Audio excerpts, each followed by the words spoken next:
रोज सड़े सेब बेचता है, फिर भी उसके सेब बिक जाते हैं। पास ही एक बुजुर्ग बड़े गोल सेब बेचते हैं, लेकिन कोई नहीं देखता। आखिर ऐसा क्यों है? भीड़ भाड़ वाले बाजार में एक बुजुर्ग और एक युवक सेब बेच रहे हैं। बुजुर्ग के सेब अच्छे हैं और वे ग्राहकों को सेब चुनने देते हैं। वह ईमानदार और दयालु है। बच्चों और गर्भवती महिलाओं को सेब मुफ्त में दे देते हैं, इसलिए उनका कारोबार अच्छा रहता है। दूसरी ओर युवक की दुकान पर कारोबार मंदा है, क्योंकि उसके सेबों में कीड़े हैं, वे खराब दिखते हैं और ग्राहक नहीं आते। देखते ही देखते बुजुर्ग के सेब लगभग बिकने वाले थे। दोनों की कीमतें पहले एक जैसी थीं। तभी उस आदमी ने चालाकी दिखाई। उसने चुपके से दाम घटाकर 9 पैसे किलो कर दिए। सेबों पर पानी छिड़का ताकि वे ताजे दिखें और अच्छी साइड बाहर सजाई। कीड़े लगे हिस्से को अंदर छुपा दिया। फिर वह जोर से आवाज लगाने लगा। राहगीर सस्ती कीमत सुनकर भीड़ बनाकर उसके पास आने लगे। ग्राहकों को वापस लाने के लिए उस व्यक्ति ने खुद सेब चखकर साबित किया कि वे अच्छे हैं। कुछ ही समय में उसके सारे सेब लगभग बिक गए और उसका धनजार भरने लगा। एक अंधी महिला दुकान पर आई और उस आदमी ने उसे सबसे खराब सेब देते हुए कहा कि वह उसे एक अतिरिक्त सेब देगा, लेकिन उसने चुपके से उसे कम पैसे दिए।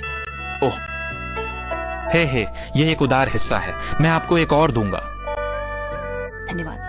शाम तक उस आदमी के सारे सेब बिक गए, लेकिन बूढ़े के पास अभी भी सेब बचे थे। उस आदमी ने कमाए तांबे के सिक्के भांग की रस्सी में पिरोकर कमर पर बांध लिए और उन्हें खोने से बचाने के लिए मजबूत गांठ लगा दी। उसे नहीं पता था कि यही उसकी जान ले लेगा। इस बीच बूढ़े ने भी अपनी आय गिनकर पैसे कमर पर बांध लिए। दोनों का घर नदी के पार था, इसलिए रोज एक ही नाव से नदी पार करते थे। सिर्फ 1 पैसे की नाव किराए पर आदमी नाविक को लालची कहकर शिकायत करता है और कहता है कि इतनी पुरानी जान पहचान के बाद उसे मुफ्त में पार कराना चाहिए। इसके विपरीत साथ चल रहे बूढ़े ने खुद किराया दिया और भलाई से 2 सेब भी दे दिए। आदमी ने मौके का फायदा उठाकर उन दोनों सेबों को अपना किराया बता दिया और एक और पैसा बचा लिया। शायद ऊपर वाले को भी उसका व्यवहार पसंद नहीं आया। अचानक मौसम बदल गया। पीली आंधी काले बादलों के साथ आई। नदी में लहरें उफान पर थीं और नाव डगमगाने लगी। आगे चट्टान आई, बड़ी लहर आई और नाव चट्टान से टकरा गई, जिससे नाव तुरंत टूट गई और तीनों पानी में गिर पड़े। अच्छी बात थी कि वे सभी तैरना जानते थे। आदमी ने कमर टटोली, पैसे वहीं थे तो निश्चिंत होकर किनारे तैरने लगा। बुजुर्ग उम्रदराज थे। धीरे धीरे उनकी ताकत कम होने लगी। उन्हें लगा कमर की थैली भारी है, उसे फेंकने का सोचने लगे। पास खड़े आदमी ने जाओ लू में चिल्लाया।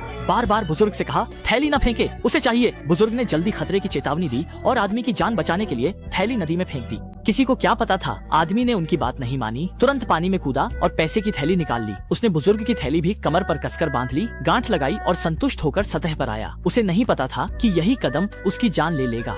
कमर में भारी पैसे की थैली बंधी होने से आदमी थकने लगा। बुजुर्ग और नाविक सुरक्षित किनारे पहुंच गए, लेकिन वह आदमी अब भी पानी में संघर्ष कर रहा था और जल्दी ही नदी में डूब गया। तभी उसे थैली खोलने का ख्याल आया, लेकिन गांठ इतनी कसकर बंधी थी कि वह खोल नहीं सका। वह तेजी से नदी की गहराई में डूब गया। 2 तैराकी युवक नदी में कूदे और उस आदमी को बाहर निकालकर किनारे ले आए।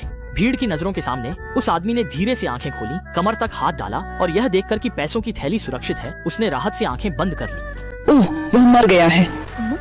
नाविक ने अपनी कमर से धन की थैली निकाली और तांबे के सिक्के तुरंत ही जमीन पर बिखर